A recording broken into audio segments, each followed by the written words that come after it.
Good morning, everybody. Welcome to the North Dallas Plano Career Focus Group. We're very glad you're with us this morning. It is April 29th, 2022.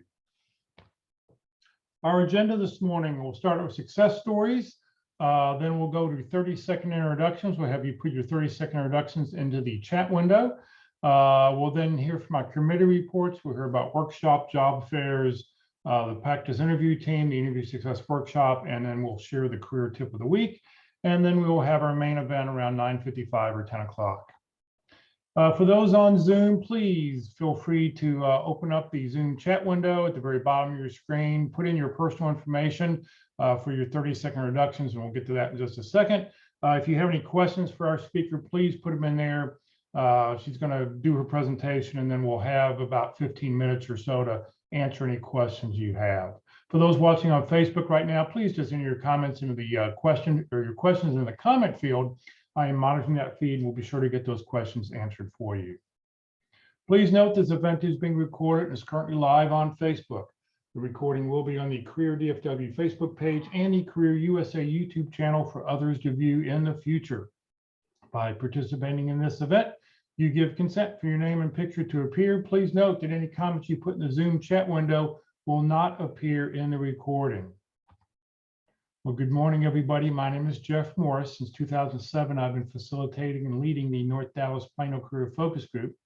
The group's been around since the late 1990s. I took it over in 2007 when the prior leader got a job and said, who wants to take over? Somehow I volunteered myself, and so I've been doing that ever since. In 2008, I saw that there was a need, and I created a website called careerdfw.org to help put everything a job seeker needed to know in the Dallas-Fort Worth area in one place. In 2012, I launched a second website, careerusa.org, to help those around the United States. I have written a book called What I've Learned About Your Job Search That You May Not Know. The book's available on Amazon. You can get it on Amazon for 15 bucks, or if you see me in person, if you want to come today at lunch, see me in person, you can just bring $10 and I'll have a book for you for $10. Since 2017, I've been a member of the practice interview team, also known as the PIT crew, and you'll hear more about that in just a moment. Well, we like to start the meeting off with good news. Do we have any landings or good news to share?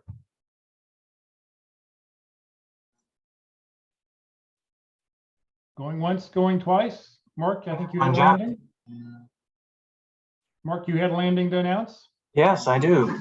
I got a lawnmower guys out front, so I hope you guys can hear me. But so I wanted to announce that Sal Cotadilla landed at Silicon Valley Bank as a special approvals director. This is a compliance role. And the notable thing about this is that I don't think Sal comes to this group. I'm not sure he comes to any networking groups, but I did meet him face-to-face at a recruiting networking session. And he was keen to practice. And so we did that for this job 2 weeks and like 3 days ago. So he interviewed on a Tuesday and had it as an offer. He sent me an email a week and 1 day later saying he had been made an offer and he had accepted with Silicon Valley Bank. So when it's a good match and you're well prepared, you know, things can happen very quickly. Congratulations to Sal. Thank you, Mark. Also, for those of you who know John Ernett, he's been a member of this group a couple times over the years. He landed this past week. He started work on Wednesday. Interesting story. He was down at UT seeing his daughter, took his daughter out to dinner. His daughter took a friend out with her, and he struck up a conversation with the other dad. And within 2 weeks, John had a new job with that person. So it's just sort of amazing. You never ever know where your next job is going to come from. So you just got to remember, you got to always be prepared, always have a business card with you, always, you know, be out there and just, you know, talk with everybody you meet, because you just never know where you're going to meet your next job. So, you know, John's been out looking now for probably 9 or 10 months, and in 2 weeks, he landed a job, something he'd never even heard of before, never even considered, just out of the blue. So, you know, just be aware of those kinds of things. All right, it's time now. If you will, please open up the chat window in the Zoom chat box or in the Facebook comment field. Please put in your name, comma, phone number, comma, email address, comma, position you're looking for, comma, 2 or 3 target companies. Then hit the return key. I will copy all this information. I will get this out to everybody who's on the call today, as long as I know you're here. So if you don't put your name or any contact or any personal information into the Zoom chat window, I won't know that. For those watching on Facebook, you're welcome to put your contact information on Facebook. I will go through and delete it as soon as the session's over so that your personal information won't be hanging out there forever and ever. So please put it on there. Also, by putting your information in, I will update the roster. I'll count you as here. So if you're using this as a Texas Workforce event for the week, I will have that recorded. So we'll put 30 seconds on the clock.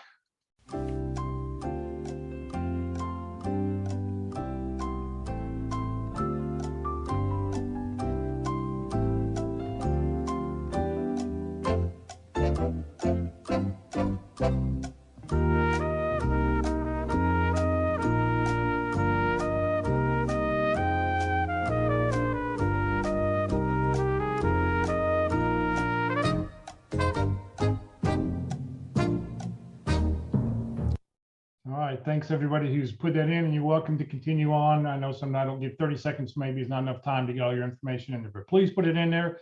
That way we'll be able to get you counted on the roster, and we'll get you the email this afternoon with everybody else who's on the call. All right, it's time to hear about job, career fairs, training, and workshops going on. Good morning, Eldon.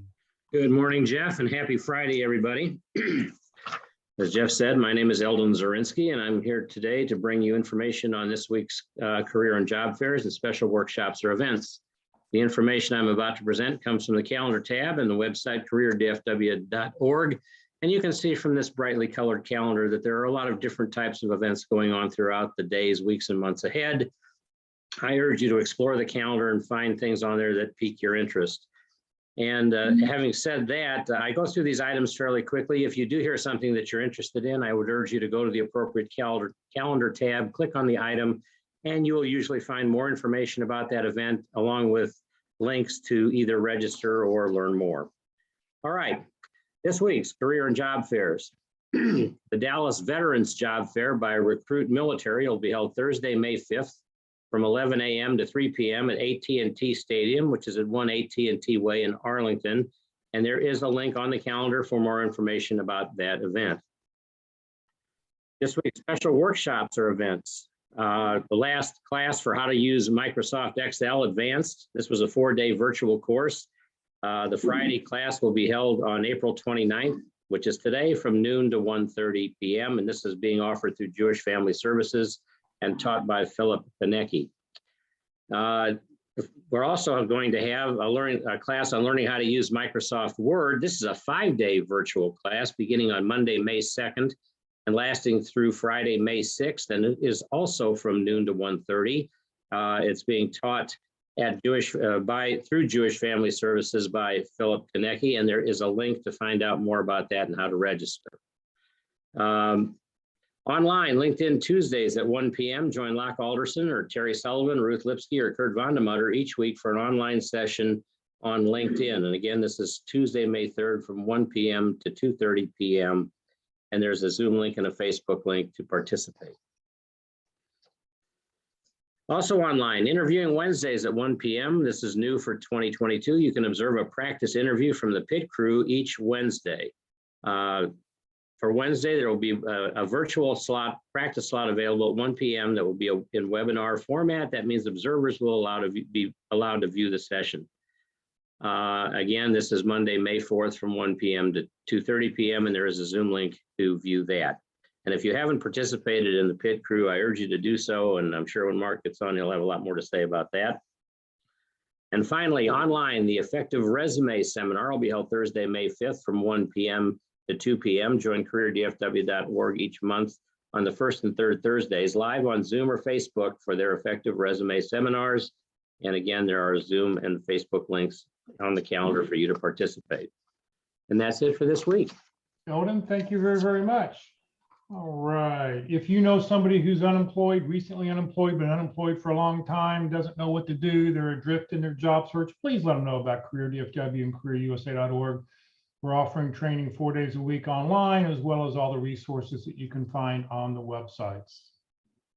All right, it's time to hear about the practice interview team. Good morning, Mark. Hey, good morning, Jeff. I'm looking forward to lunch today, and I encourage you guys to come by and see us face to face. We'll answer all your questions if you have any questions, especially about interviewing, but all the other topics that we talk about, we talk about at lunch. If that's something you are interested in, LinkedIn or resumes, just come by and share some fellowship. It's pretty good food, and Jeff will tell you about that, where we're going later on. I'm posting up my contact information. The best way to reach me is to send me an email at dallaspitcrew@gmail.com for any of the services that the Pit Crew provides, and I'm going to summarize them now. So the first one is the two-way interview, panel interview, practice interview. We do it virtually. It's a very customized and personalized experience because it's based on a job description that you provide, and of course your resume, and then also where you are in the process. So if you're a first or second round interview, or if you're a fourth or fifth round interview, we'll adjust the questions to your situation. The interview takes, it's currently virtual. Hopefully soon we'll be going back to face, but we'll still have a virtual offering on Tuesdays. But currently virtual. They last about 45 minutes. The whole session takes about an hour and 15 minutes, which includes the introductions and the discussion afterwards. And so that's one of the best parts of the Pit Crew, is you get some immediate feedback about the things you did well and the things you could improve upon. And we are trying to get you to the point where you feel comfortable in any interview situation. And that may take more than one practice interview. Indeed, it's probably going to take 3 or 4 or even 5. So we're prepared for that. Come back and practice for additional opportunities, or practice for the 5th round after you've already practiced for the 2nd round. Just come take advantage of those opportunities to practice and improve your skills, so you will be confident no matter what kind of situation comes up. So our kind of tagline is practice early and practice often. And the practice early part is you don't have to have an opportunity in hand. Just pick a job description that looks good to you, something that's a good representation of a job you'd really like to have, and come and practice with that. Even if you're don't have an interview scheduled, and we'll help you out. And that's a good way to learn, because it's a job that looks really good to you. So send that information in to dallaspitcrew@gmail.com, and we have practice sessions on Tuesday evenings, Wednesday afternoon, and Thursday afternoon. So they're fixed times and days of the week. If you have some conflict, for if you work or have childcare or something like that, we can also arrange to do them at other times. Just make that request. It'll just take a little longer to get it set up. So be prepared for that. So that's the two-way interview, panel interview experience. The Pit Crew also offers a one-way interview where you talk to a video tool. The tool we use, Jeff arranged for us, it's called Easy Hire. It's used by companies as a professional level tool. And the goal of the Pit Crew is just to give you a chance to become familiar with working with these tools, because it's a little strange talking into the computer when no one is on the other end. There's no feedback, there's no smiling, there's no anything. So I encourage you to practice it, and I think you'll get a lot of benefit out of it. The last person who practiced did it twice. The first time they saw the result, they weren't that happy with it, so they did it again. And then when they went to their interview, the interviewer commented on how well they did during that one-way interview. And I got to say, it's pretty tough to do that. So I'd encourage you to take the opportunity to become used to and familiar with how these things work. I make it really easy. I give you the questions in advance. There's only 4 of them. And like I said, I really just want you to get used to using the tool. So reach out to the Pit Crew, dallaspitcrew@gmail.com, and I'll set you up a one-way practice interview. There's my LinkedIn profile just popped up there. I encourage you to link in with me. Just send me a note that said we met on North Dallas Career Focus Group. All I really want to know is that you're not running a multi-level marketing plan, and I'm caught in your trap. So just a brief note will be perfect, and I'll add you to my network, and that'll help you find contacts inside your target companies. Two more things. I coach on one topic, and that topic is, why did you leave your last position? So if you're asked that question and you think you're not going to be able to answer it with brevity and confidence, then let's have a discussion about how to do that, and we'll storyboard how to answer that initial question and any questions that may be follow-up based on your situation. So we'll spend about an hour doing that. We can do it on the phone or by Zoom. If you do it by Zoom, you get a recording so you can listen to the session afterwards. So that's the coaching on why did you leave your last position. And then finally, Jeff mentioned that John Ernat landed. John was a member of the pit crew, which means he was one of the interviewers.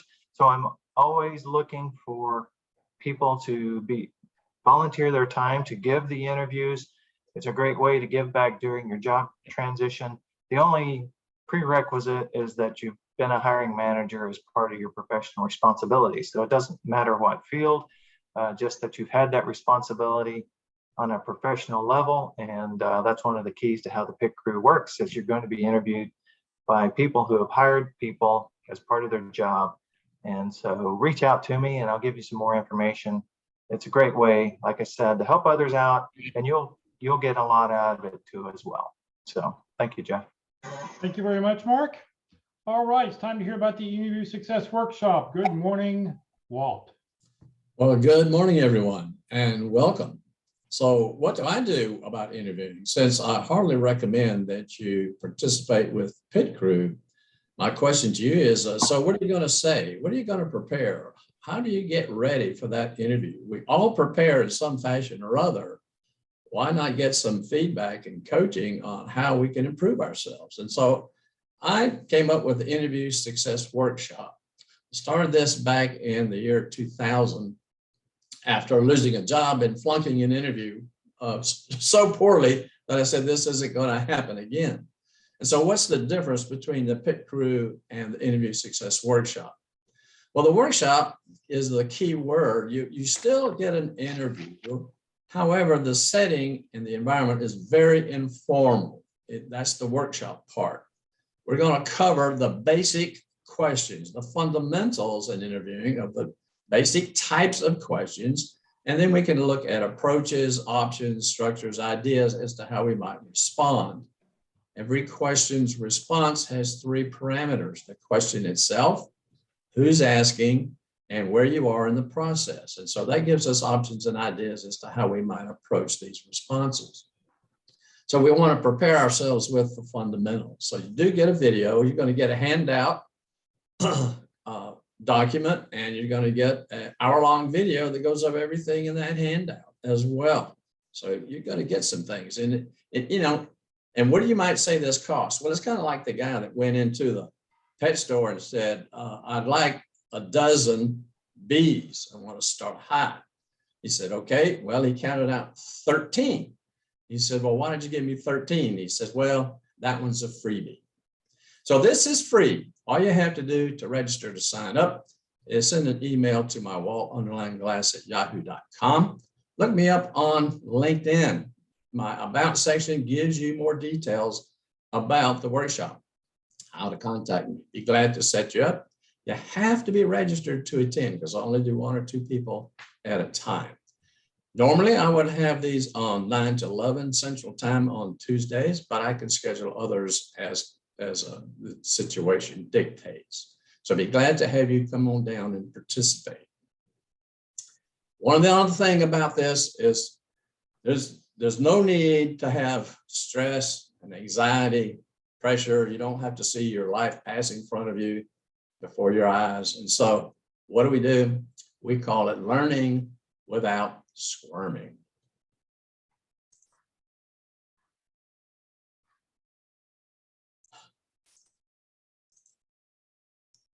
Hang on just a second. All right. I wanted to get rid of that.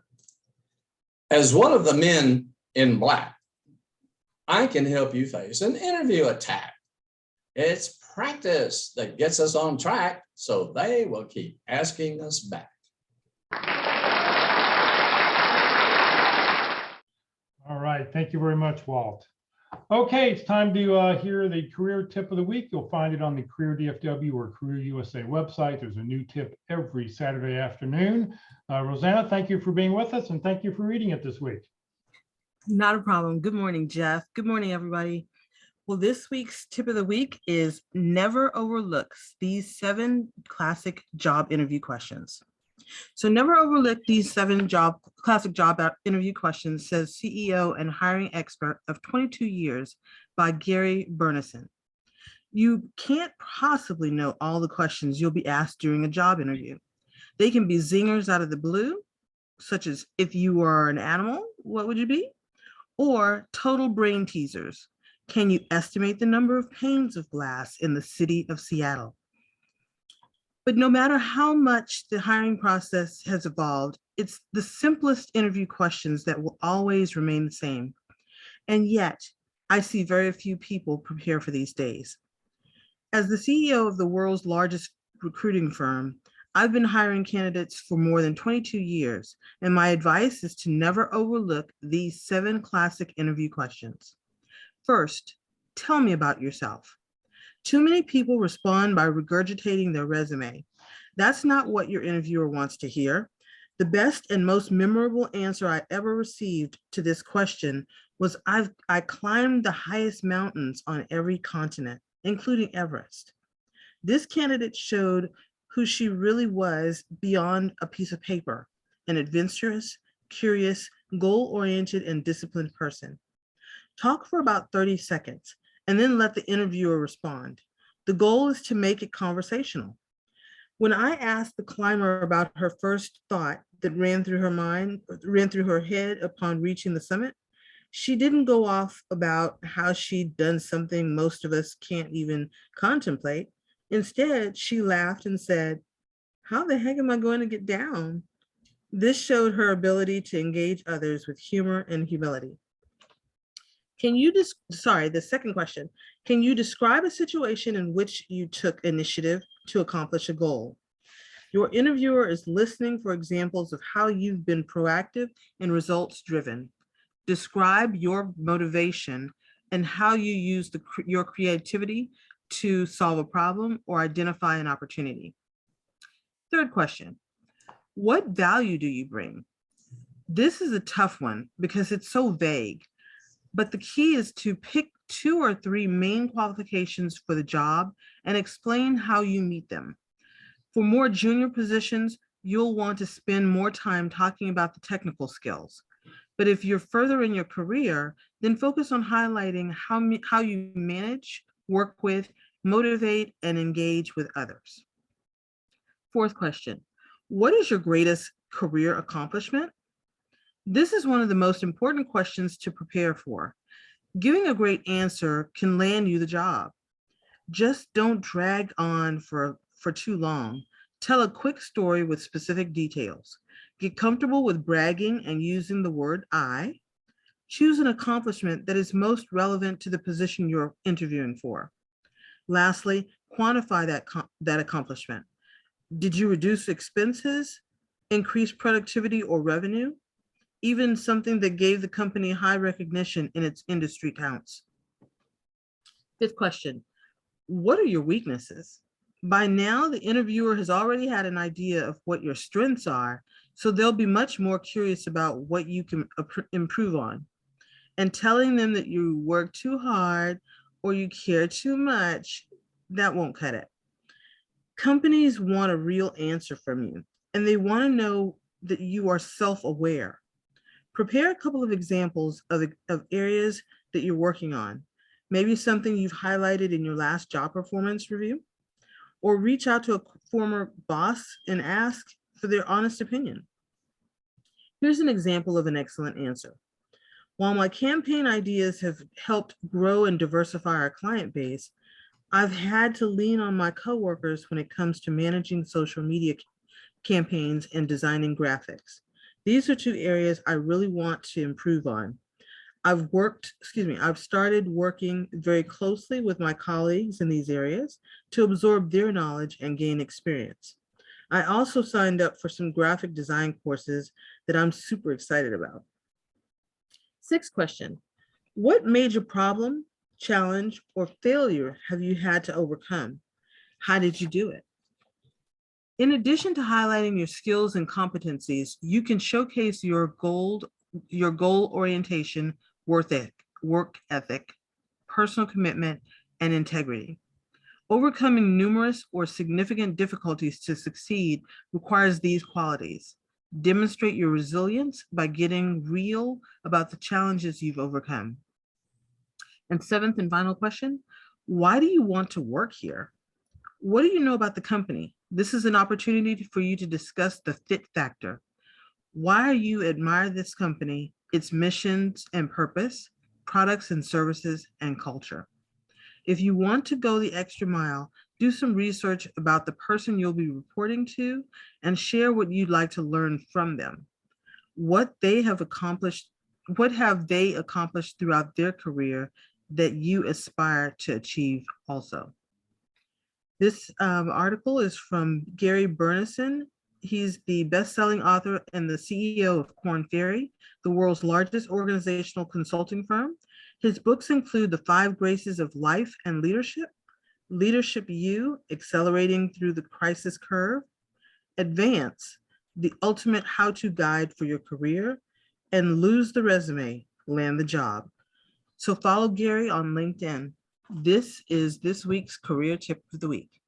Have a great week, Susanna, thank everybody. you very, very much. I think these are just some really basic questions that you're going to hear all the time, and you really do need to have answers to these ready to go. Absolutely. All right. Today at lunch, we're going to go to Country Burger, 3115 West Parker Road, Plano, Texas, 75073. It's on the northwest corner of Parker at Independence, northwest corner of Parker at Independence. We'll meet there at 12:30.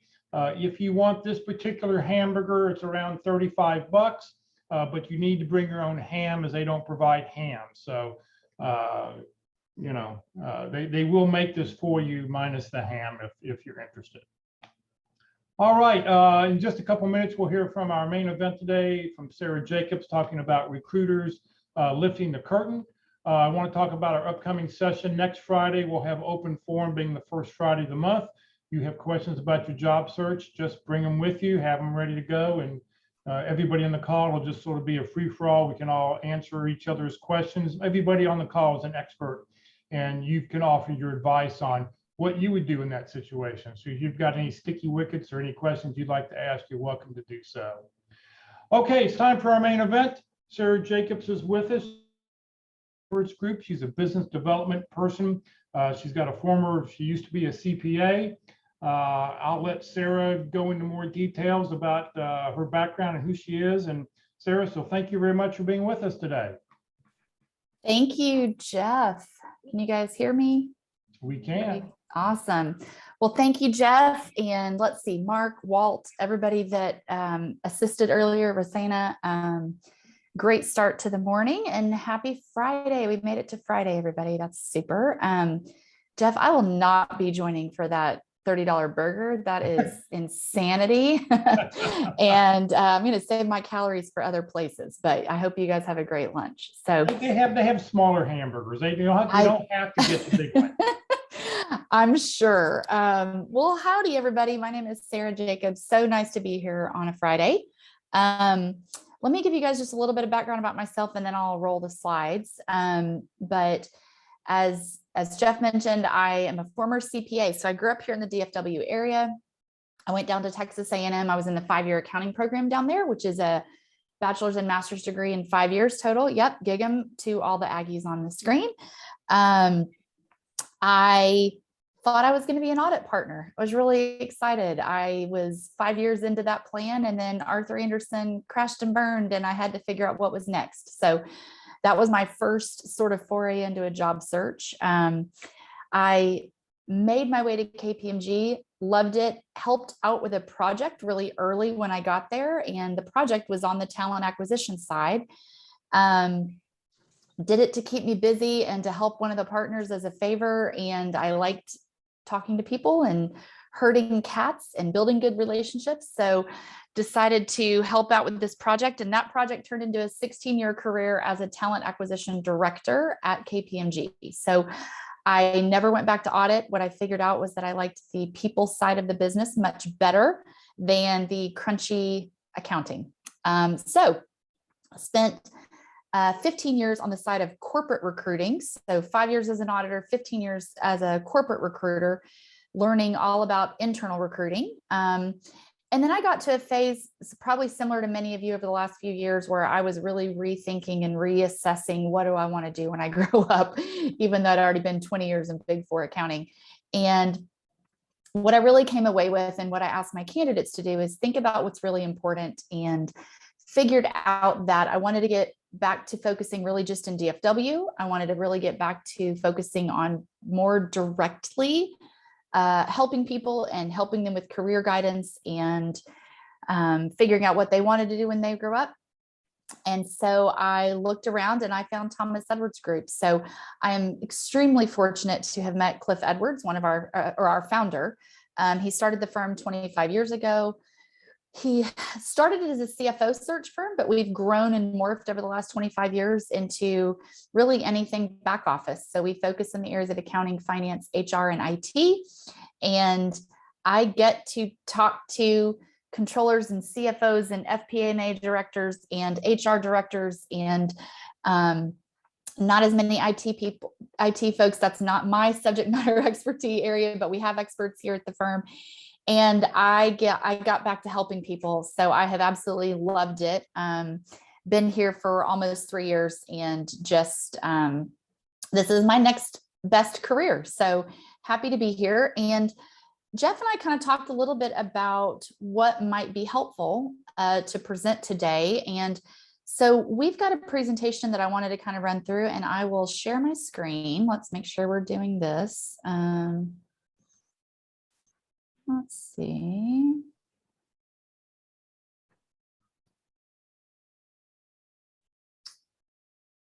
All right. Jeff, I know you made me a co-host. So let's try this. Here we go. Share screen. Here's my PowerPoint, and we will launch it. Okay, is that working? Yep, we can see it. Super. So we thought we'd maybe pull the curtain back a little bit. Many of you guys are, in a job search, you're thinking about what you need to do as you go through this process. And we're here to help. So thought I might share a little bit about working with recruiters, talking about the differences and how best to utilize recruiters as you're going through your job search. So as you all know, many of us find a job through applying for a job, but many of us also find jobs through who do you know and who's in your network. So you want to spend the majority of your time with your search plan. You want to reconnect with your key contacts. You want to figure out and think about, who do I know? Who do I like? Who do I respect? Who respects me?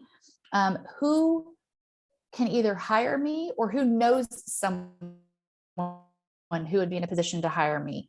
Who can introduce me to the people who could hire me? Those are the people that you want to have in your network, and you want to reestablish connections with them. You want to visit with them, and you really want to be sure you're spending good quality time with them. You want to establish new connections. So that could be, for example, somebody that you know at a high level that can introduce you to somebody else at a different company that's with a different organization or in a different group. So you want to meet new people as well and expand upon your existing network. You also want to brush up your LinkedIn. So Jeff and others have come up with some really, really good tools. If anybody did a job search the last time 10 years ago, LinkedIn wasn't as big of a player, but it is such a big player now. So you want to be sure you've refreshed your page. You know how to utilize it. You know how to like and comment appropriately to get attention and attraction from the LinkedIn algorithms. And that is something there's great trainings out there right now. So you want to brush up on that. You certainly want to participate in organization meetings like this. So Jeff and I see each other multiple times a week, usually, because we participate in a lot of different organizations. Hopefully just by even being here today, of a couple of organizations. If you need recommendations on others, ask your people in your network which organizations are you a part of? Who do you know? How often do they meet? How can I get involved? It's much easier, to be honest, in 2022 because a lot of these are done virtually. So you can fit them in a little easier to your schedule, and you can fit them in a little easier to your day without having to commit to being live. It's always best to be live if you can, but participate in as many organization meetings as you can that are helping you and giving you good insight and helping to build your network. And then finally, you want to meet with recruiters. So there's a lot of different types of recruiters. I'm going to save time at the end for questions, but I also don't mind being interrupted. So Jeff, if you are seeing stuff through the chat that you want to interrupt, I'm happy to be interrupted, but I'll also save time at the end.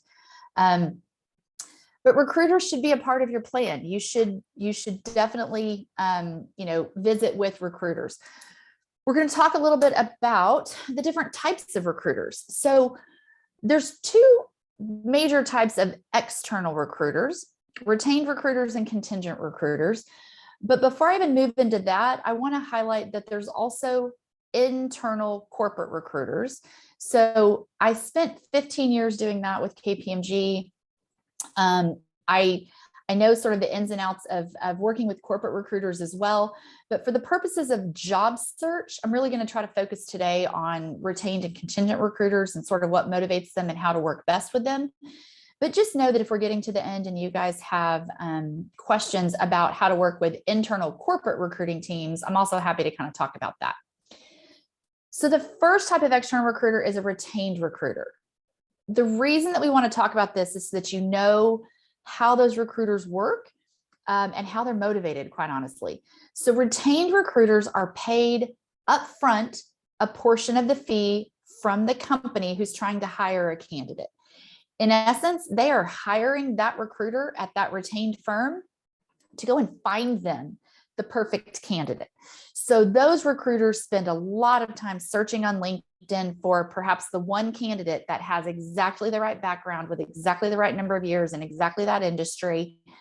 And primarily these retained recruiters work on pretty high level, senior level positions, 150K plus on salaried roles. And actually, I would say that in today's market, the retained firms are usually working things no less than 200 to 225K in base salary.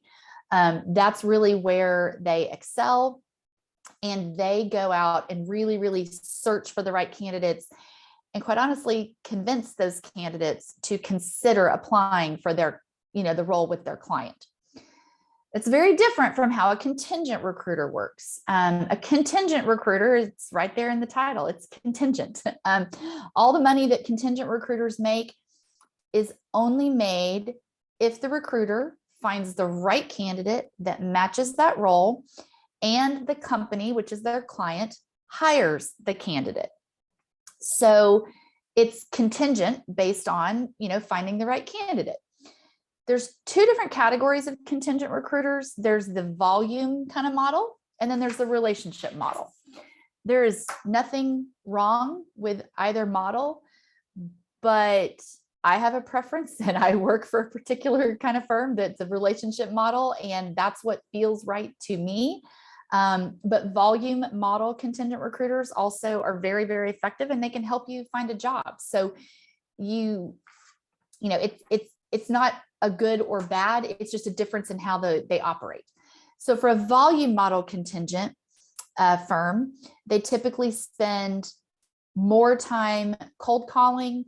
They will cold call candidates. They will cold call companies. They will find a company is hiring a position out on LinkedIn, and they will call them and say, hey, I've never met you, but I'd like to work with you. And would you like to work with me? And we can help you find a candidate.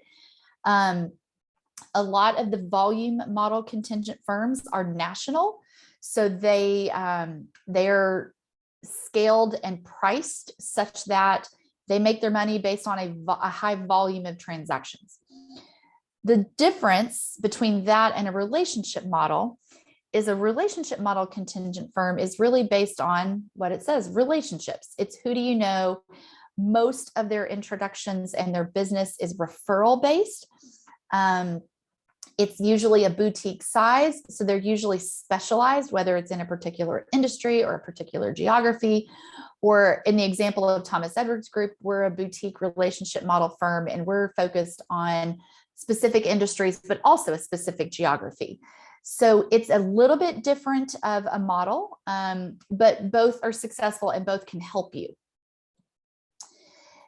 The key here, and what I really kind of want to pull the curtain back on, is who's the client and how do these recruiters make their money? Because I think it helps you as a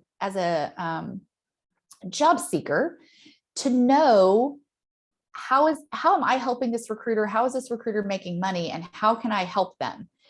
So for a retained firm and for a contingent firm, ultimately, all of our services, all of the advice we give, all of the counseling, all of the prepping, all of the debriefing, all of the resume tips, it's all 100% completely free to the candidate.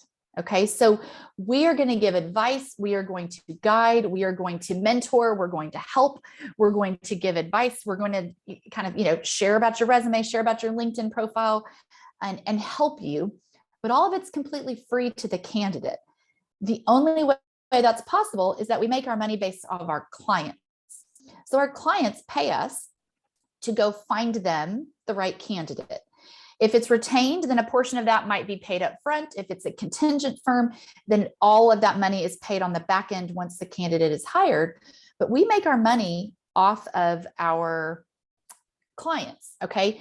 Since it's a commission-based job, the recruiter is going to work hard to meet the right candidates, and they want to find the right candidates at the right time for the right client, because that's how recruiters make their money, is they get a portion of the fee that's collected by the firm.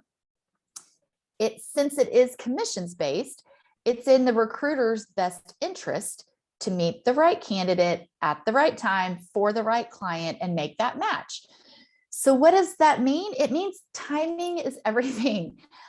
You could be the right candidate for a job that closed 2 months ago that no longer is open. You could be the right candidate for a job that's coming in 2 months that the recruiter just doesn't know about today.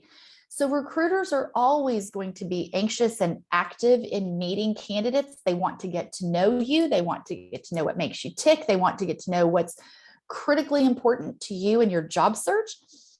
But it's all about timing with these recruiters, because if they don't have the perfect job right now, then their goal is to try to find the right job and find the match when it's appropriate.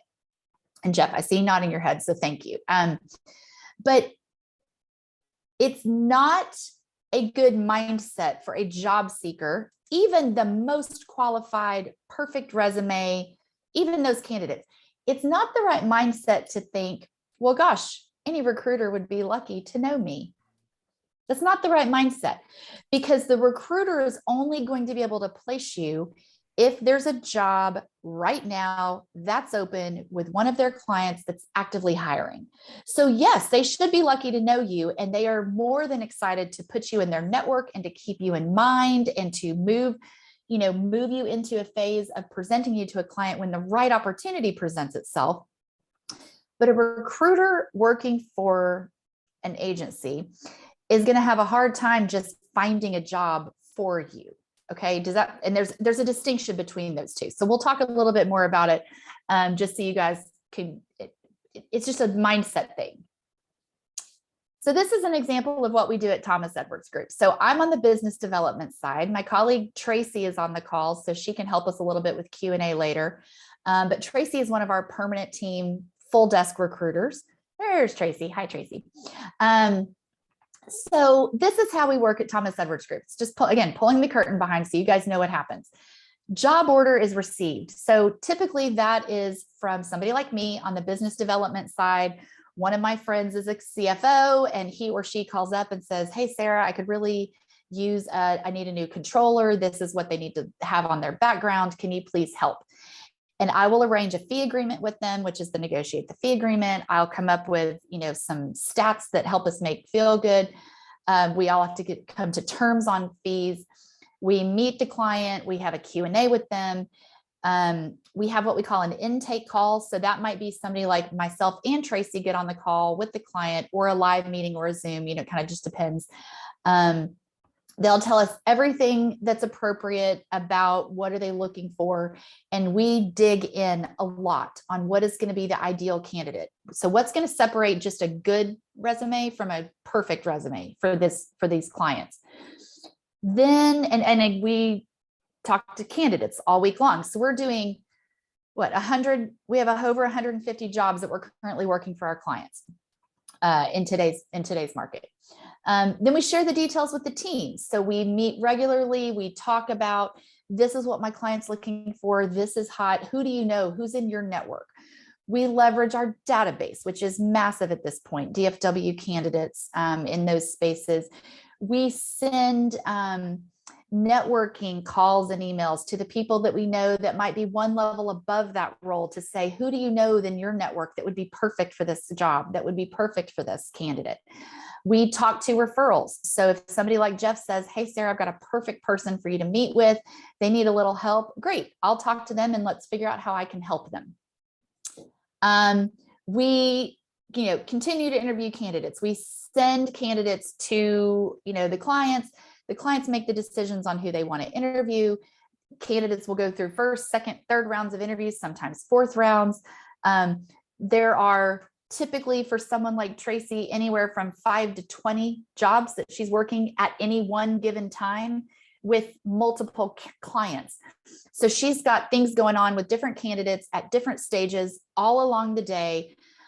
We help prep our candidates. We debrief with our candidates. We get hopefully all the way through to the end. Hopefully our clients make an offer. We help with the offer. We help with the offer negotiation. We run background checks. We do professional references. And then, and only then, if the candidate gets an offer and accepts the offer and shows up on day one, which isn't necessarily always happening in today's market, that's when we get to celebrate, and that's when we get paid. Okay. So the point of the idea of this really is that, hold on, here we go. Where's my next slide? The point of all of this is that 95% of the work that we do is for free. Okay. And 100% of the work that we do is for free for our candidates. So it's just a little bit of a snapshot into the life of these contingent recruiters, especially as to what is our role, how can we help you, and what sort of to expect and maybe what not to expect. Recessions, and I would also say hot markets, there's a little bit of an increase in bad behavior. And that's on both sides, unfortunately. I've heard stories, unfortunately, recently from candidates of being ghosted from recruiters who just don't call them back, or recruiters who tell them you're into the next round of a phase and then just don't call them back. And this happens, unfortunately, in corporate recruiting. It also happens with contingent and retained recruiting, although it shouldn't, but it does. I would say there's also an uptick in some bad behavior on the candidate side. We have candidates, unfortunately, who are ghosting us, ghosting our clients, not showing up to interviews that have been confirmed. It's unfortunate because right now there is a mindset, especially on some candidate side, that they're going to get a job and they don't need to necessarily handle themselves in the most professional manner, even if they've changed their mind, even if they're no longer interested in that job. Unfortunately, it's short-term and knee-jerk as far as the thought process. And I would love to add some perspective to people and say, hey, you don't have to like this job. You don't have to like this client. You don't have to like this recruiter, but you should at least be kind and professional and responsive, right? Just send an email that says, I'm no longer interested. Thank you. And call it a day. And recruiters should be doing the same thing.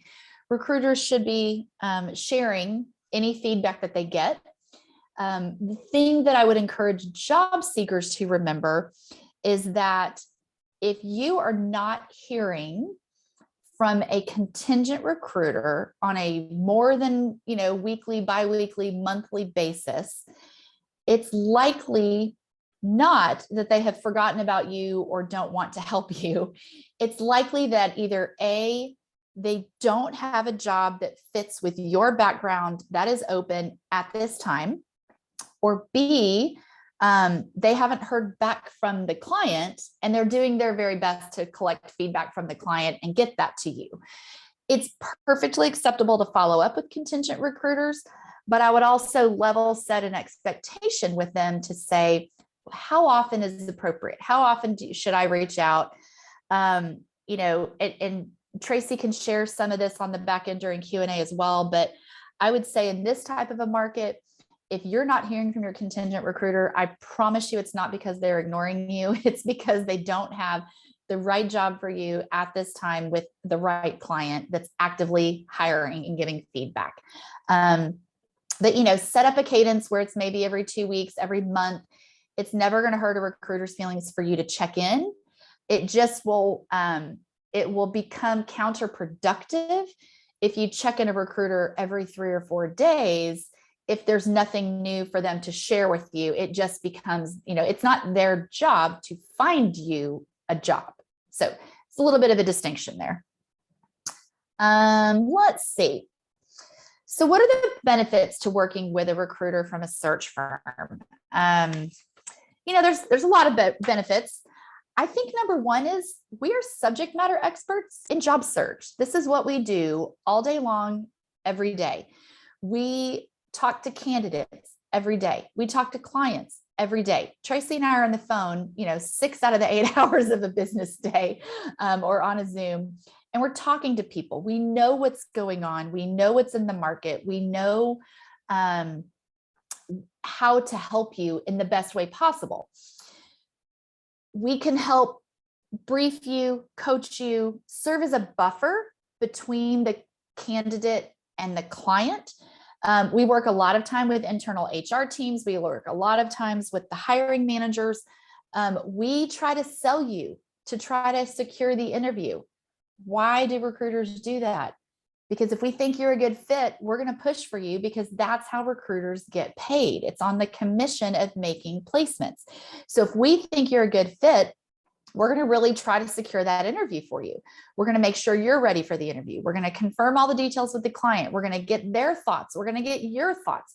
We help negotiate everything to be sure that it is easy on you and easy on the client. They are paying us a fee to do all of this back work for them, and we're trying to be sure that we're helpful.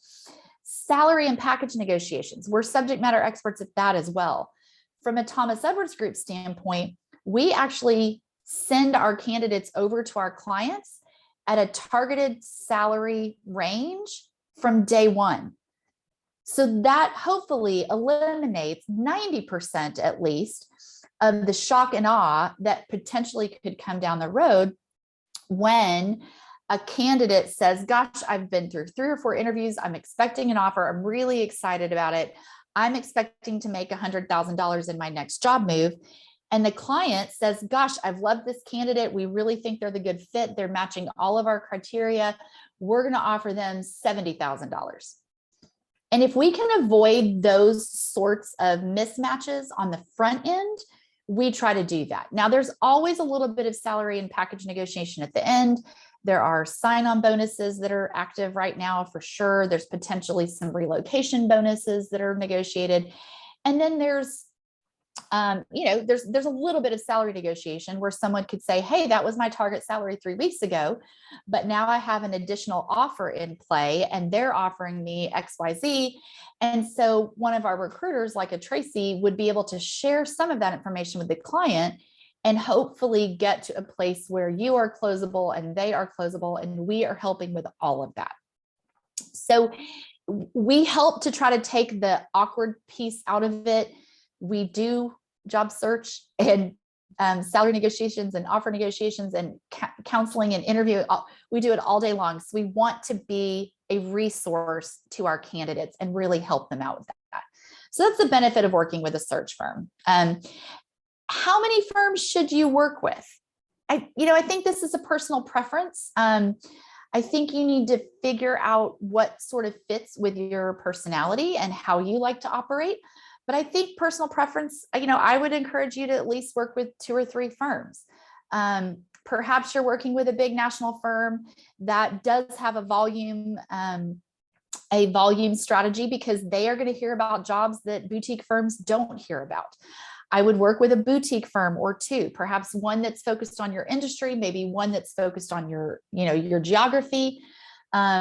If you were a candidate that's upwards of 150, and even today, I would say maybe upwards of 200,000, ask to participate with some of the retained firms. Those are usually by introduction. So if you need to know who to know, ask Jeff, ask me. We can get you introduced to the right people who can make some of those introductions. But I would say you want to, work with at least a couple of different firms. We don't all get access to the same jobs. And so it's not going to hurt our feelings if you're working for, with a different firm. Our ultimate goal is to see you land in a really good role that's good for you. You want to try to meet your recruiters face-to-face. Face-to-face means different things these days, but I would highly encourage you to take advantage of the Zoom opportunities or any live. If the recruiter's willing to meet you out for coffee, absolutely take that step and meet them face-to-face. It's always, it's always helpful to, read body language, and it just starts to build a good long-term relationship. All right, so what are the do's of working with recruiters? You want to choose the right firm. Obviously there's not just one right firm, there's a lot of them, but you want to figure out who fits in best with your background. So again, industry specific, boutique versus national, geography specific, etc. But you want to choose, the right firms and spend some time with them. You want to treat the recruiters with respect. Like I said, they're very, very, very busy right now. It is an extremely hot market. I would encourage you not to ghost the recruiters. They can be your friends and they can be a very, very good resource for you. So treat them with respect. They should also be treating you with respect. So just know that you should expect that they are also treating you with respect. I would treat a meeting with a recruiter like a normal interview. You want to present your best self. You want to in the old days, we would recommend that you suit up. If you would like to put on a tie and a jacket to visit with a recruiter, I encourage you to do that. But at a very minimum, look presentable and look, at least a business casual look. The recruiter can help you in a lot of ways. So they want to be motivated to present you to their clients. And the best way to do that is for them to see how you would react in an interview on a Zoom with a client. And so the best way to do that is treat it like a normal interview. Be sure your internet is working. Be sure your Zoom is working. Test your headphones. It sounds silly. And those are all things that we're going to encourage you to do, obviously, when you're interviewing with clients. But I would do the exact same thing when you're working with recruiters. They are a very good resource to you and can really help you. Tell the truth. This sounds kind of silly. You are usually able to tell the 100% truth with a recruiter when maybe you leave a few things out with the client. That's the truth. We want to help you with how to phrase and how to package certain things, right? Tell your recruiter if you got fired. They're going to help you try to figure out, okay, that's not the end of the world. People get fired. Let's figure out, what do we tell a client? Because we're not going to lie to a client, but what do we tell a client about your situation to help you still be a compelling candidate? If you got a severance package, if you got laid off, if you're struggling with, I don't know what I want to do next, any of those types of things, if you're trying to make a sharp left turn in a career and try something new, tell the truth to the recruiters. Explain gaps in your resume, talk about sort of, what you want that next thing to be. They're going to be able to help you the best with sharing appropriate things with the client. And then establish a good long-term relationship. You want to meet, you want to stay in touch. Again, we are not able to place every candidate that we meet, and we are certainly not able to place every candidate we meet within the first 30 to 60 days. It all comes back to timing and what our clients are looking for at that time. However, even though we can't place you potentially with one of our clients within a short window, if you land somewhere and you get a good job, maintain that relationship with that recruiter. They may have something that 1 year from now, 2 years from now, 5 years from now ends up being your ideal, perfect dream job. And if they reach out to you and say, gosh, it was so nice to meet you 6 months ago. I know you're happy, but this was your dream job. And now my client's looking for something like that. How are things going? And would you ever consider a move? You want to be available and you want to have that good long-term relationship so that your name comes to mind when your perfect job does appear and your recruiter is able to get you sort of established. So you want to stay in touch. You know, I've heard horror stories. People say, well, gosh, I met a recruiter and then I never heard from them again. That's horrible. And I'm sorry about that. You should hear from your recruiters again. But I also would just say, make sure that it's a two-way street. Make sure you're reaching out every couple of months. Make sure your recruiter is reaching out. If it's a good fit, it should be a good long-term relationship. And they should be able to help you at some point down the road, even if it's not for the immediate, for the immediate fit. So when you're dealing with recruiter, these are good questions to ask, especially if they have an opportunity that's a good fit for you potentially right now. You want to ask if they've done business with this client before. We have new clients all the time that we might have a relationship with a CFO or a hiring manager, but we have never worked with them before to place anyone out there. That's very different than some of our clients where we have had 42 people that we have placed out there over the last 5 years, right?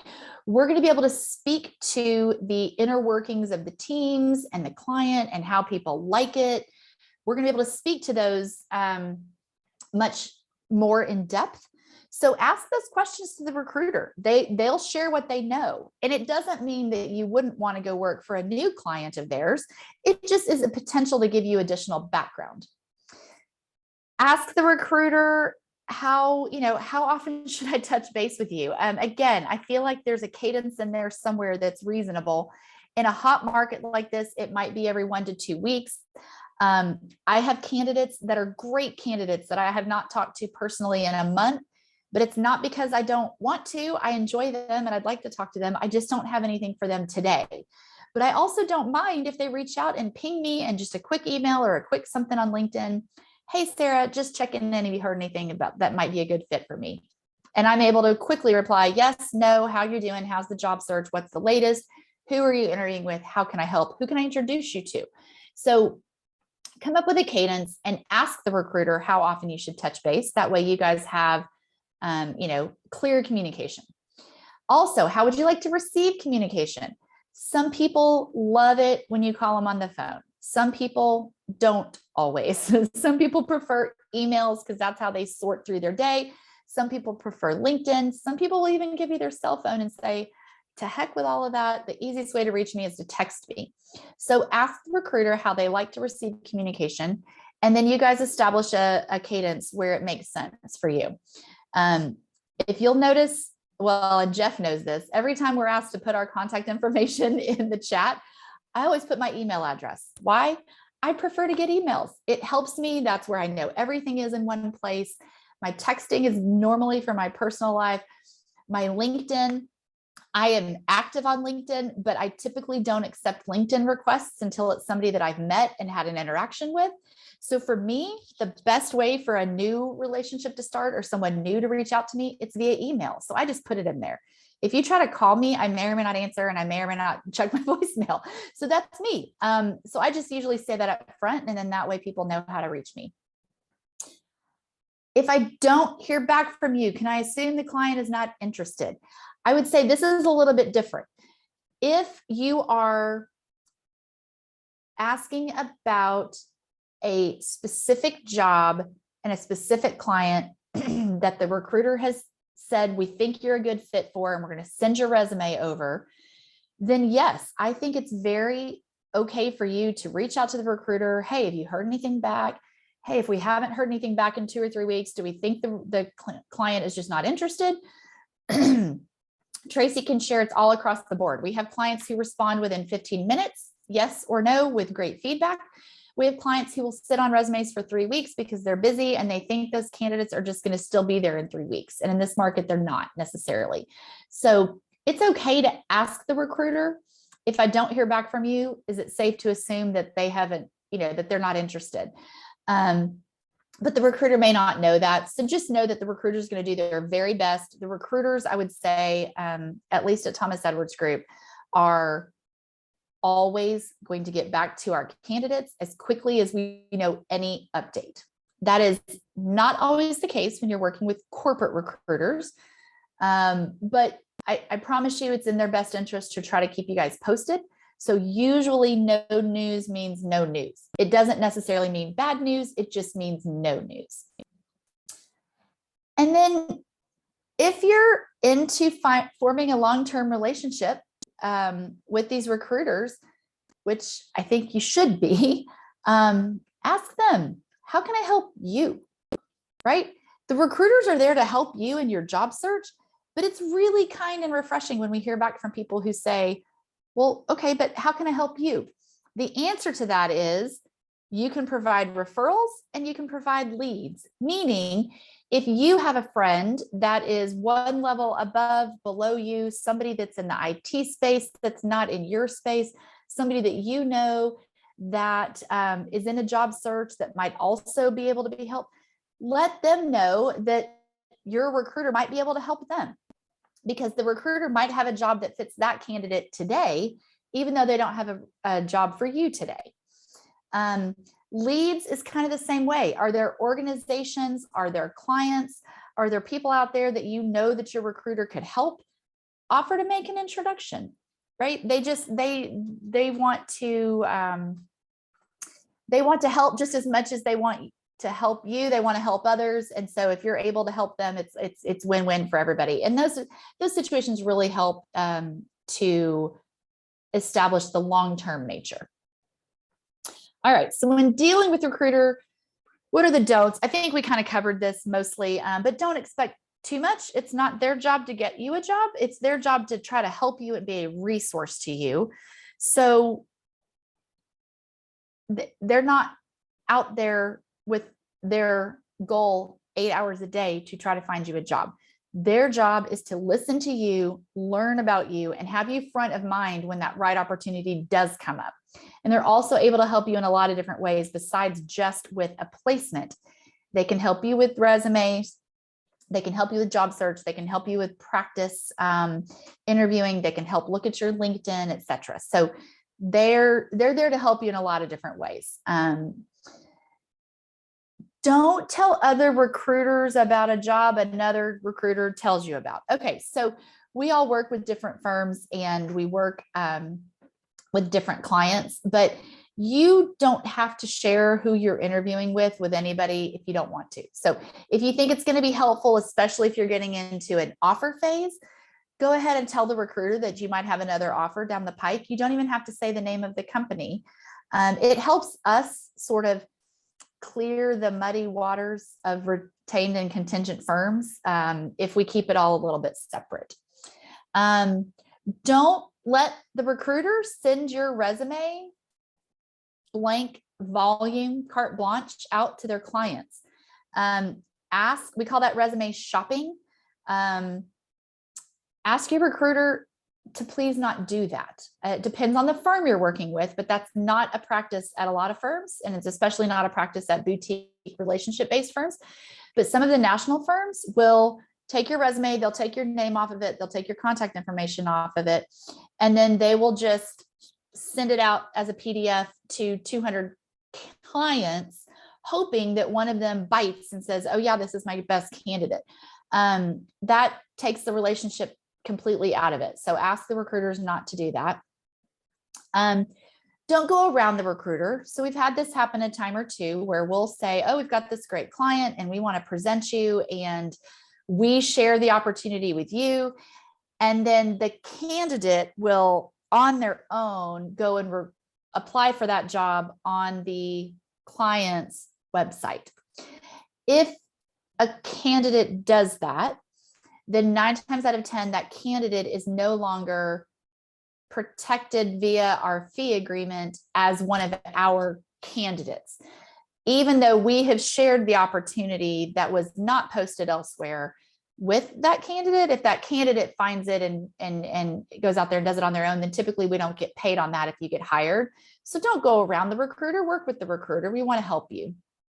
And then just don't bring the negativity. I mean, smiles are free, you guys. It's really easy. Try to put on your best face. Try to smile. It's Friday. Jeff can come up with, you know, a donut background or something, and it just makes you smile. We've had a joke earlier. Those, you know, smiles are free. It's really easy. If you're having a bad day, just turn off your bad day for a few minutes. Turn on your positive smile. Try to get through it, and that's about it. All right. So to recap, and we've talked about all this.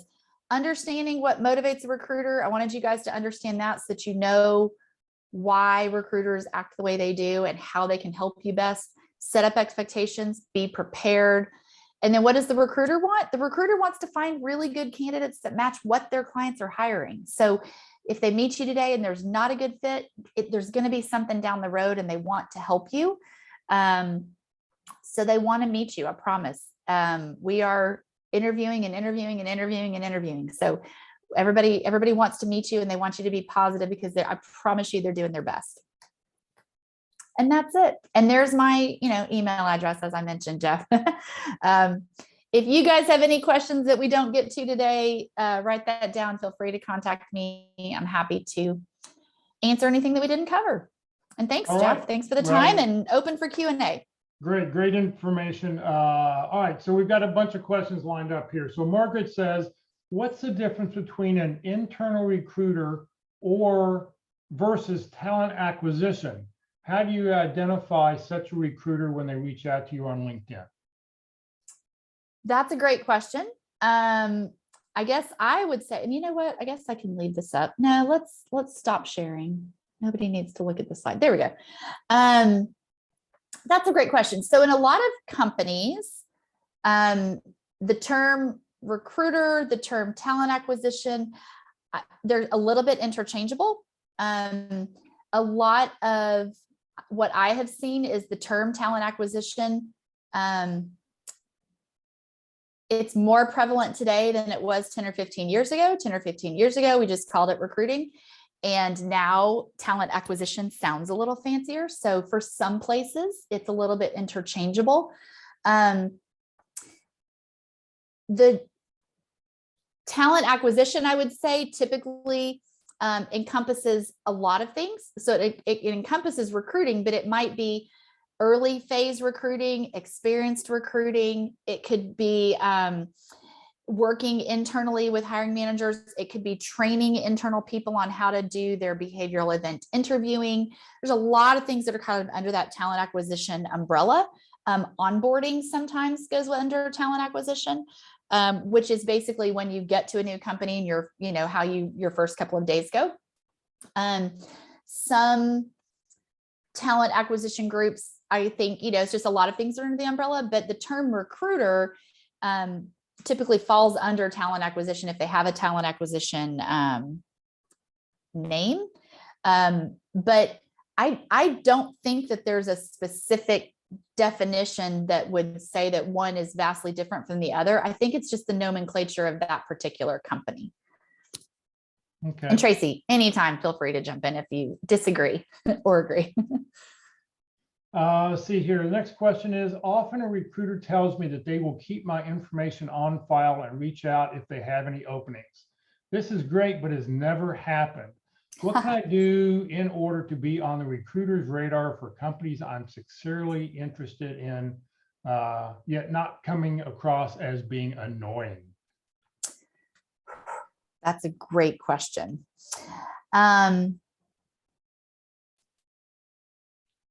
I think you touched on it, right? So Yeah. I think it has to do with, it's a two-way street, figuring out how that recruiter or talent acquisition individual likes to be communicated with and set up that frequency, right? I tell all the candidates I talk to, it's a two-way street. Sometimes, we'll reach out to you about something, or sometimes we get too busy and it kind of gets lost. But, touching base never hurts, right? So if you give your information and you just hope we're gonna solve it, we do have your information, but sometimes just a quick touch, hey, I'm still out here, I saw this position posted, can we talk about it? Or have you seen anything new come up? The two-way street, I think, really goes a long way. I don't think anyone means to forget about you or not reach out to you. And I think another piece of that is it maybe we just don't have something for you right now that fits all these boxes, right?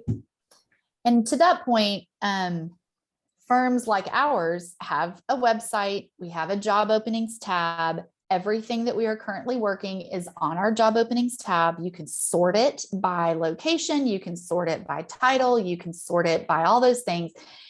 If you look at a job description and you're being honest with yourself that you meet most of the qualifications, then reach out to your recruiter and say, hey, I saw job number 7243 on your website. It sure looks like a fit. I'm still looking. Can we talk about it? I have had candidates do that. And for some of them, I reply and I say, you know what? You're right. You do meet all the qualifications, but guess what? You told me you wanted to be only in Frisco and only making $140,000. And this is a job that's in North Dallas, but it's only paying 75. And that's why I didn't present it to you. And they say, okay, well, thanks. I appreciate that, etc. So having that communication back and forth really helps. And I think part of it, to be honest, is being honest with yourself about what are your qualifications, because if there's something where you actually do meet the qualifications, your recruiter's best interest is to talk to you about it. So if you see something posted, please go back to them and, ask and follow up. But if you haven't followed up for 2 years and now you're trying to follow up, then to Tracy's point, it's not as much of a relationship, or you have to reestablish and kind of start over. Right. I think that was one of the questions I had written down through your presentation. I just know that when I've dealt with one of the recruiting firms here in Dallas, they had actually placed me in a job prior. And I knew that the best way to keep in touch with my recruiter, beside, maybe once a month, I just, shoot out an email, was I would always every week check the job board on the website. And if I found a job, I would immediately call them up or I'd email them and go, hey, this is me. And 99% of the time he says, yes, this is you and you interview great. I'm going to send you out on this. So, I think it's really, if you're a job seeker, you do need to, whatever firms that you decide to check on, you need to check their job board. And as soon as you see something, make it easy for them. Because, like Sarah said, Tracy and all the recruiters are very, very busy. They're dealing with multiple jobs, multiple companies, multiple people are contacting them. If you make it easy by go say, hey, I'm qualified for job XYZ, you've now made it easy for them to connect the dots and see if you truly are. Some candidates, I was just going to say some candidates are more flexible, right? Some candidates have said, hey, this is my background, but anything in this range, I would like to learn more about because I'm at this phase of my job search, or I'm at this phase, right? Some people have only been in a job search for 2 weeks. Some people have been in a job search for 2 years. So there's a lot of variables going on. But if you are working with us and your requirements are, I need to be 100% remote and I need to be at this salary and I'm not willing to stretch on anything, it's harder for us to place you, which is fine, but we may not keep you front of mind for some of those things that might be a little stretchy if you've told us at the beginning that it's only going to have to be this exact thing. So then we're just waiting for that exact thing to come up. Right. Okay. Margaret says, I'm being bombarded with many offshore recruiters calling and emailing for the same job. That sums it up very well. Yeah. Yes. So recruiters are in high demand right now. Recruiters are busy right now. Recruiters who weren't busy in 2020 are extremely busy today. Recruiting firms are hiring. Every one of the companies that you guys want to work with, they're hiring recruiters right now. And there's a lot of recruiters who are jumping ship to get better opportunities because they're also taking advantage of a hot market. So what that's creating is a lot of disruption in the world of recruiting. And especially for some firms that are not relationship based, they are just out there pinging on LinkedIn.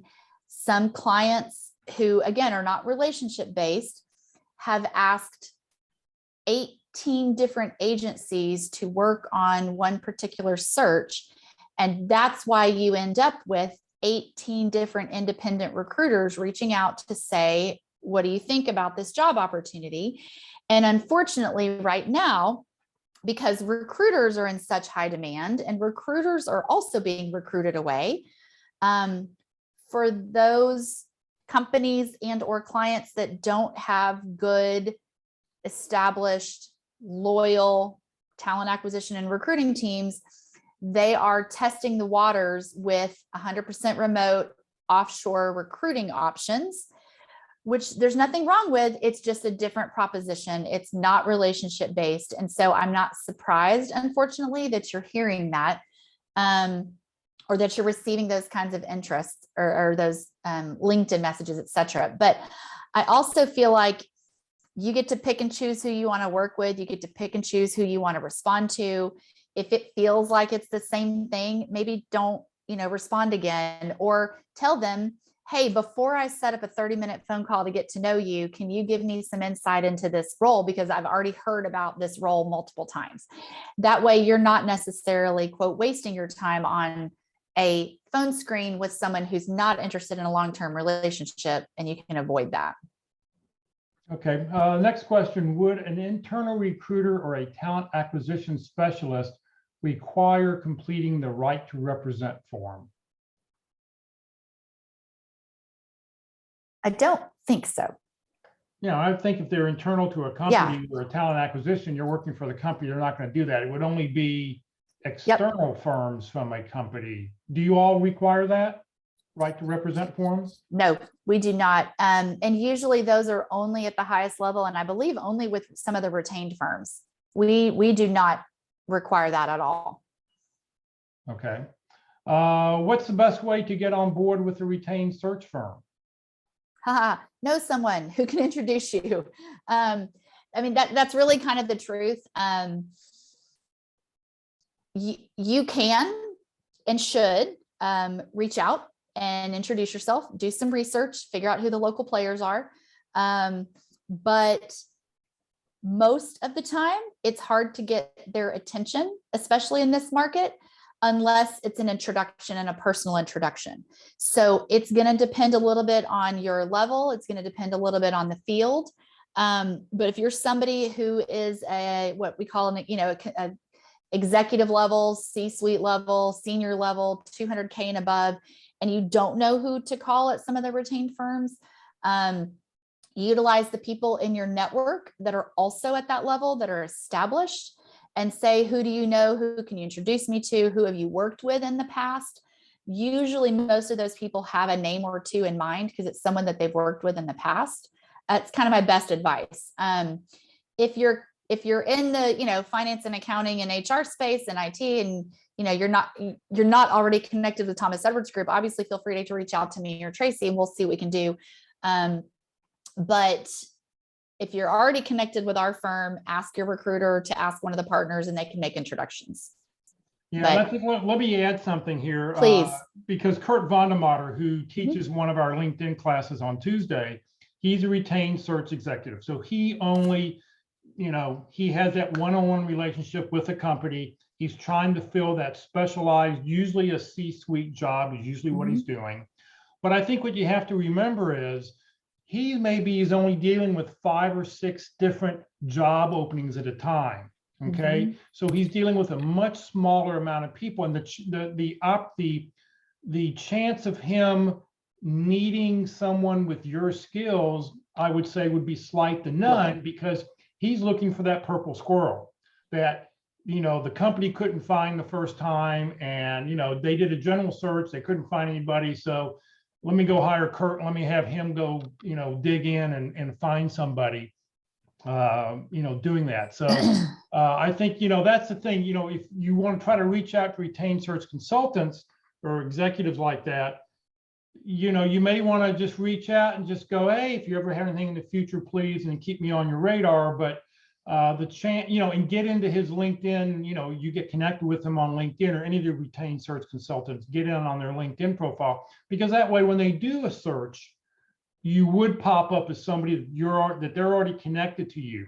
And also the other thing that will happen many times, Kurt says, is that the people that I'm connected with, if I find somebody who I want to talk to, but I'm not a first degree connection, I'll tend to reach out to my first degree connections and go, Sue, I'd like to talk with her. How well do you know her? What can you tell me about her? Yep. So, it's a much different ballgame when you're dealing with a retained search consultant. And again, go back to who's the client and who's writing the check, right? The person writing the check to Kurt, the person writing the check to Thomas Edwards Group is the client. So it's not Kurt's job necessarily to go and find you a job. It would be Kurt's job or the other retained firm's job to go find the purple squirrel, but they might have heard something, or they might have you on their radar in case the next thing comes up.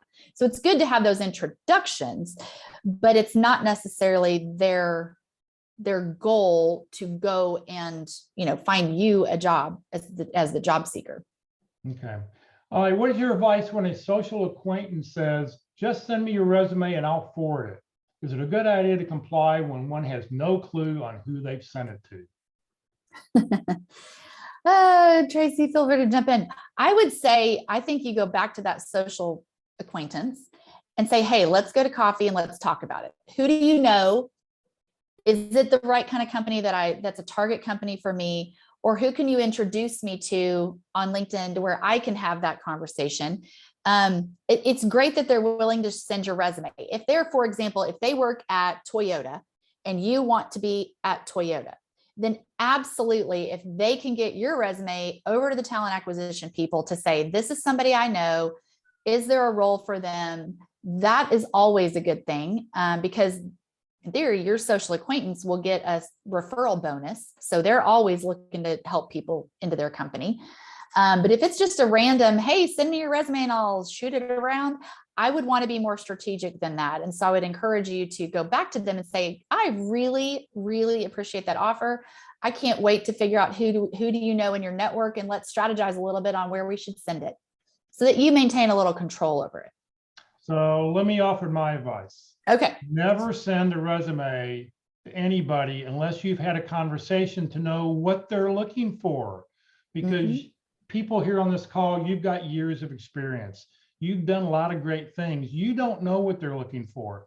When somebody says, send me your resume and I'll send it out, I would use a one-page bio, because it's a higher level document. You're not getting into the details. And then once you've had that conversation, then send the resume. So somebody says, send me your resume, I'm gonna send it out. I would send them a one-page bio and say, feel free to send this out to any of your contacts. My opinion. Okay, next question, and we'll get to everybody who's got questions online who you haven't typed them in here. I've only got one more left in the chat window. How do you vet or distinguish whether it's a legitimate recruiter or a scam, scheme, fraudulent person trying to portray themselves as a recruiter? That's a good question. I'm not sure I have a perfect answer to that, other than you should be able to, in theory, find any, quote, real recruiter, legitimate recruiter on LinkedIn and on their company's website. So they should have an established presence. They should have a corporate email address that goes along with their company. They should have a profile out on their company's website, etc. So I'm not sure where you're finding these, or if it's just people reaching out to you. But I don't know if I have a better answer than that. Yeah, I think it's a tough thing. I mean, you can, and firms even will, or these scam artists will even go and have a fake website. So that's why you have to be careful. But I mean, I think you need to check out their LinkedIn profile, check for spelling errors. I had somebody reach out to me recently, and they had some interesting spelling errors, like, I don't really think they're from an English speaking country. And, you know, they misspelled a few words. So you know what? If the hair on the back of your neck stands up, move on. You don't have to answer them. All right, one more question here, and then we'll go to anybody online who wants to ask one. How well do recruiters get to know people, the culture, the daily operations of the company they're representing, other than simply focusing on the position that needs to be filled? Does this mainly come from a company up front or from the feedback that the individual places? That is a great question. And I encourage you guys to dig into that when you're working with recruiters, because if they're doing it right, then they know a lot of information. So again, if it's a new client, at a very minimum, we have met them multiple times. Somebody likely knows somebody at the top, because again, for our firm, at least, we're all referral based. We get to know the company. We read their website. We talk about, what do you guys really do? And when we're doing our intake calls, we really dig into things like corporate culture. What is the office space like? If we can visit the office space, we do that. That's always our preference. But in COVID times, sometimes we don't get to. We dig in on, what does the team look like? What's the size of the team? Who reports to who? Is there free lunches? What's the parking? I mean, we go through as many things. We talk about the sizzle. Why would somebody want to come work here? And we talk about that. We also talk about the challenges. And we really, really try to dig in. That's for a new client. And that's multiple hours of conversations with them. And then we learn more as we go along, right? So to the point of, as we start having people interview there, we're debriefing the candidate, we're debriefing the client. Is what they're saying matching? Are people being treated well? Then once we start making placements, then we do quality control check-ins, right? From the candidate side and the client side. We check in on day 2, we check in on day 30, we check in 6 months. How's it going? What do you like? What do you don't like? What should we know? We have a couple of clients along the way where we've learned some things and said, well, golly, that's not necessarily an environment that I would want to work in. So it depends, right? It's on a continuum. If it's an environment that's toxic, we don't take job orders with them anymore, and we won't place candidates out there. If it's a job environment that's just not fluffy, right, then we will share with candidates on the front end, this is what we've heard. It's a startup environment. It's long hours. They've got this, that. We'll share everything we can, such that our candidates are going in with eyes wide open. And the longer we have clients, the more we know and the more we're able to share. So we have clients that are new from this week. We have clients that have been connected with someone at this firm for 20 plus years. So it's going to vary, but that's why we talk about, those are questions you should ask your recruiter. Your recruiter may not be the one who knows all that information, but it's all in our database. We share it along. We can have you talk to somebody who knows the client. But we are happy to share all of that, because we try our best to share what we know. Great, thank you. All right, Walt, I see your mic's unmuted, so ask your question. Well, first of all, I want to thank Sarah and Tracy for, you guys aren't making money right now. You got lots of things on your plate to do, and you're doing this for us today, and that's fantastic. And it says something about you as well as your company. So we all know, and you mentioned earlier about the salary thing, and there's always maybe some particular absolutely requirements of this particular job. Might be relocation, it might be education, whatever it might be. And so in your screening, you talked about, we need to get some things established right up front. Well, everyone fears the salary question. Mm-hmm. So how do you go about in your initial screening working with salary? I'm going to let Tracy take this one. She does this all day long, every day. I do. Yeah. So what we ask a lot of questions of our candidates, and it's not just about, tell me about what you do. It's about, what's important to you. What are you looking for? What does a great culture look like for you? And amongst all those things is salary, right? And yes, for some people it is uncomfortable, but it helps us to better find opportunities for each candidate when it comes to, like, what's your salary history here and where do you want to be for that next position? And so, okay, so this is where you've been and this is where you want to go. So for this role, this is the compensation range they're looking to target. Is that something you're open to? If you're like, yes, I'm open to that. Some clients, they like to see a range, and some they like to see just a number. So it kind of depends, but that's something that we clear with the candidate. So if like, Walt, you say, yes, I'm open to this job for 120. Okay, we'll send you at 120 to the client. And that changes, right? I mean, there's been times where candidates go and interview and they're like, I would need way more than 120 to do that job. And we can always cross that bridge when if we get to that point. But the salary question is to help us find opportunities for you that match what you're looking for. If you are a $250,000 CFO, you're not going to want a job at $75,000. Your skill set is not going to be utilized for that. It's not something that we share with anyone, and I know it makes people uncomfortable, but to be completely blunt, and maybe this is too much, but it's in our best interest to get you more money. So some people think you're going to try to get me less money than what I'm worth. No, that's not it at all. We want to make sure your skill set matches the roles they're looking for, and it's in line with their salary target. Yeah, I understand all the purpose. So you're not opposed to mentioning the numbers first? No.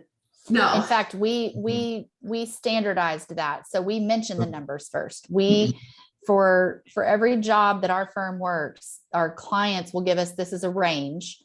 And we know that there's a little bit of wiggle room in there, right? If they're looking for someone with 5 to 8 years of experience, then maybe somebody with 5 years experience is on the lower end of the range and 8 years of experience is on the higher end, or CPA preferred. Well, if you have a CPA, you're on the higher end of the range and things.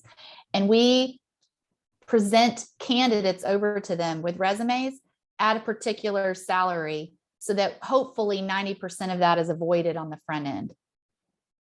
Well, that's good to hear, because sometimes everyone's afraid of saying, well, who mentions the numbers first, and does it make a big difference? And the bottom line is it doesn't really make all that much difference. But I would say that in the workshop, we like to prepare people with saying, do your homework, look up these salary ranges using these databases and things like that to know what's appropriate for this location, that job, and that industry before they ever get into it. So well, and I would, candidates have a responsibility as well as, the help that you can get.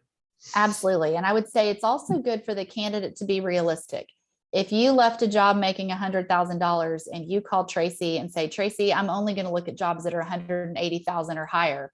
That's not realistic, even in a hot market. She's not going to say, for whatever reason, you've decided you want an $80,000 range. And so she's just going to present your fee, to 180.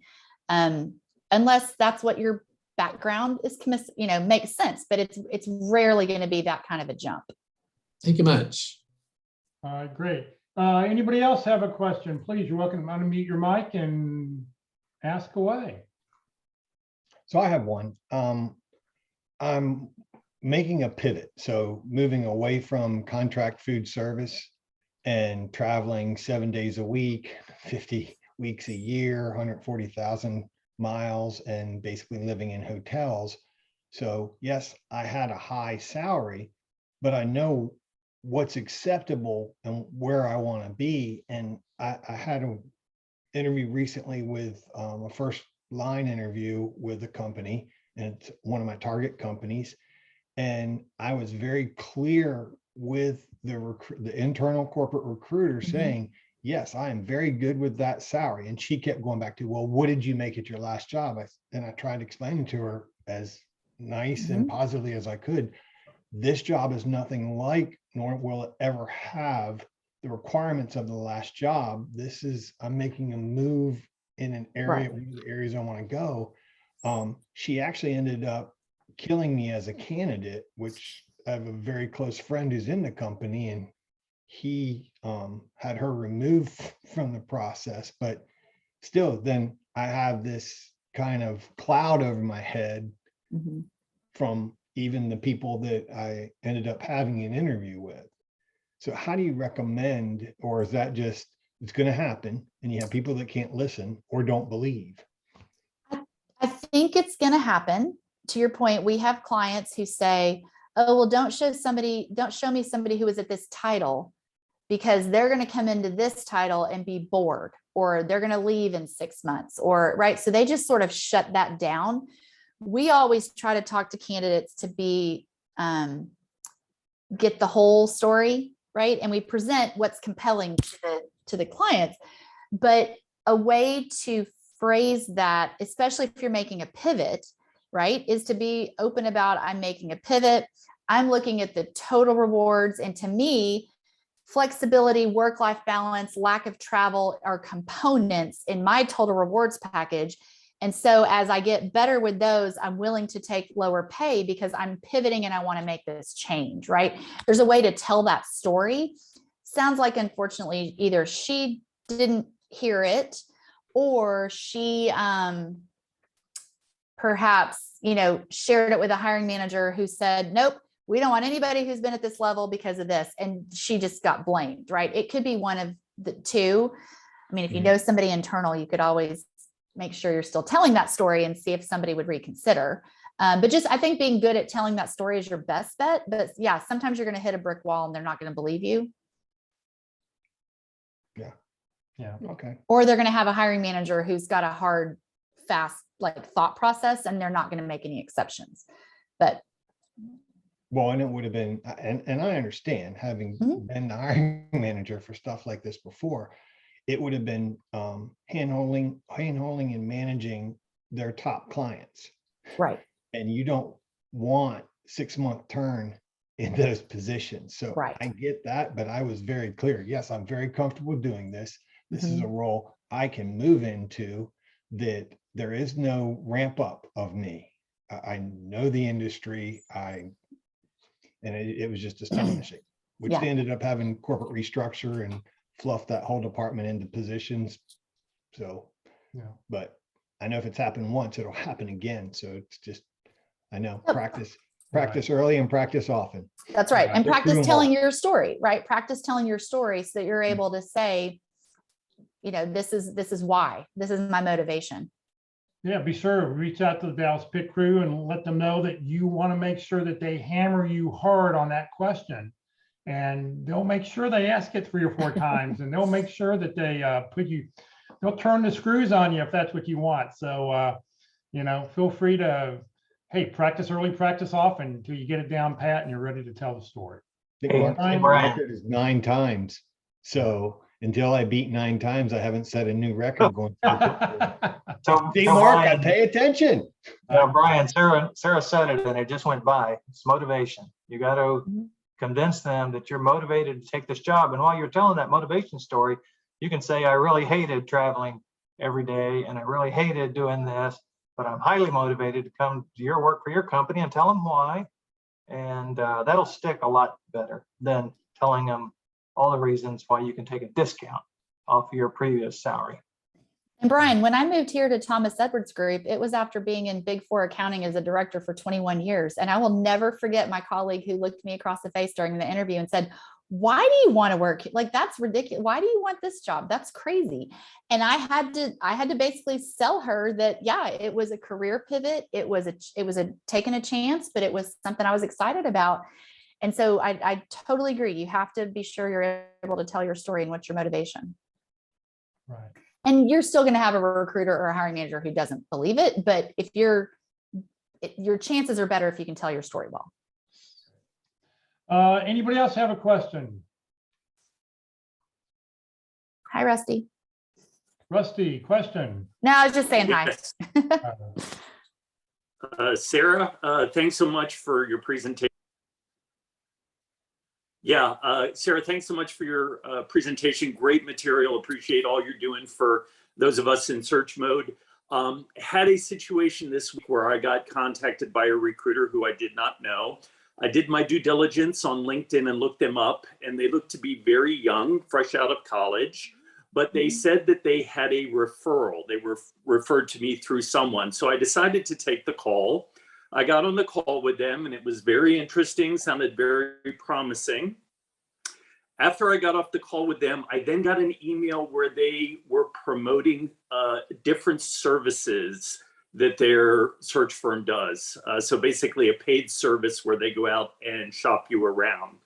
As Jeff would say, the hair on the back of my neck was standing up a little bit. I'm assuming this is a run for the hills kind of situation. Yeah, I would say yes. You should never Okay, have to great. pay, you should never have to pay somebody for their services. I mean, we have too many free services here in the Dallas-Fort Worth area Yeah, to help a job seeker.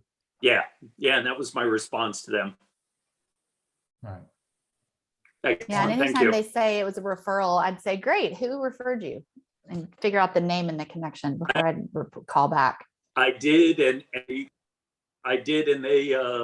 they said, well, you know, I need to check with the person before I let you know, Oh. which to some degree, I thought, well, okay, I probably would want someone to ask permission on that, but yeah, that was another red flag.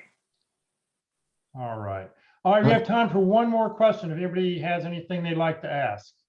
I'd just like a summary statement on the previous comment. Nobody's going to find you a job, but there's a lot of people that will help you find a job. Right, right. All right, so I have one last question for you, for Sarah and Tracy. Get out your crystal ball. What do you see in the next 6 months? What do you see in the next year or two? What are your predictions? Tracy, you want to go first? Man, I mean, I wish I had a crystal ball and could tell you the honest truth. I think, I mean, you hear all the reports and everything about the economy currently, but I would say we're not seeing the market slow down anytime soon. I would say the next 6 months are probably going to be quite similar to what we're experiencing right now. Lots of job openings. That's kind of what I see. A year from now, I mean, who knows? I mean, it could slow down depending on what's happening in the world at that time. But in the near future, I'm not seeing anything change in regards to jobs. Yeah, I agree. I think that the pendulum will swing at some point. It will be less of a candidates market, and the compensation that's being offered, the sign-on bonuses that are being offered, the stay bonuses that are being offered, the counter offers that are being offered, all of that is going to have to come to a slowdown, at least at some point, because the companies can't afford to go through multiple rounds.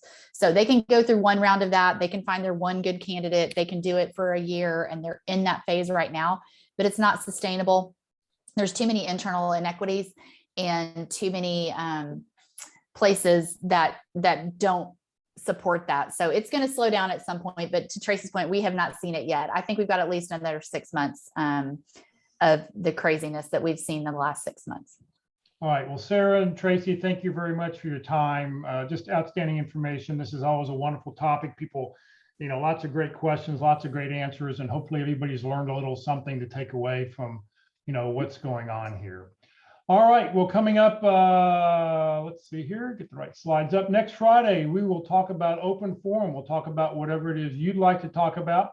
So please get your questions, and we'll just free for all, and any questions you have, we'll try to get answered for you. If you've not put your 30-second introductions into the Zoom chat window, please do so, or on Facebook, please in it in the comment field. That way I can get you on the roster. I will be sure to include Sarah's contact information in the email I put out this afternoon. And please let us know. And for everybody, when we send out that roster, we send that email out this afternoon, please, please, please look at it and see if there's somebody on the list that you can help. If you have a target company, if you see a company name, and if you can help somebody, it would really be appreciated to help them out.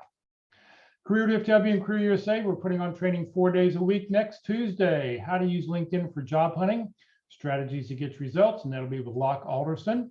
Next Wednesday, as we mentioned before, the practice interview team. You can watch an actual practice interview, and if you'd like to be interviewed, we'd really like to watch you being interviewed. So send your email in to dallaspitcrew@gmail.com, or if you want more information, you can go to www.dallaspitcrew.com. Next Thursday, being the first Thursday of the month, beginning of May, we'll talk all about resumes. So if you have any questions about resumes, we'll share some common things that we think you need to do on your resume. This session has been recorded. It will be on the Career DFW Facebook page and the Career USA YouTube channel. Please follow us on Facebook. Every time we go live on Facebook, your phone will give you a little buzz. I do put the Zoom link on there, so that if you want to join us on Zoom, you can be on Facebook, click on the Zoom link, and you jump right in on our Zoom call. Follow us subscribe to the Career USA YouTube channel. Every time we post a video on YouTube, the video, you'll get a little alert saying that, a new video has been posted. This one will be up there in a couple hours. It takes YouTube a couple hours to do so. On the Career USA YouTube channel, be sure to click on playlist. Otherwise, you're just going to have a list of like 300 videos in some random order. So it's always best if you click on playlist, and then you can see down below the list that I've put together: resumes, interviewing, networking, LinkedIn, or the North Dallas Plano Career Focus Group speakers. Don't click on the video, but down below where it says that red arrow, view full playlist, then up will come a list of all the different dates, topics, and speakers that we've talked about. And you can scroll down and go back and find any of these videos to watch at your leisure. Hopefully you'll join us today at Country Burger. Join us today at 12:30, 3115 West Parker, northwest corner of Parker and Independence. Burgers, salad, I think they have chicken, other objects, other things that you'd like for lunch. Just a great place to come. So please, I'm going for the hickory sauce myself. You're going to eat an object for lunch, Jeff. I'm going to have an object, yes. Well, my object is going to have hickory sauce on it because I love their hickory sauce. Enjoy. Okay, thank you. All right, so thank you for joining us today, everybody. Have a great weekend. And Tracy and Sarah, once again, thank you very much for your time, and we'll see you all later.